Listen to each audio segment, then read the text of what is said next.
Nakatakdang i-host ng Philippine National Police ang ika-44 na ASEANOPOL Conference mula ika-22 hanggang 26 ng Hulyo sa Manila Marriott Hotel, kung saan dadalo ang mga hepe ng pulisya, kabilang si Police General Jose Melencio Nartates Jr., Chief ng Philippine National Police, at senior law enforcement officials mula sa iba't ibang bansang kasapi ng ASEAN.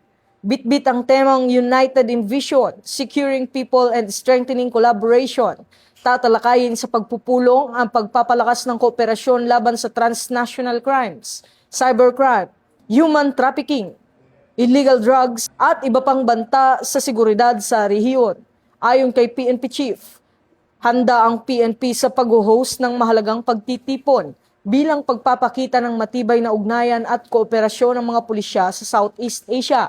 Ang ASEANOPOL ay binubuo ng 10 bansang kasapi ang Pilipinas, Thailand, Indonesia, Malaysia, Singapore, Brunei, Cambodia, Laos, Myanmar at Vietnam. Unang hinost ng Pilipinas ang ASEANOPOL Conference noong 1981.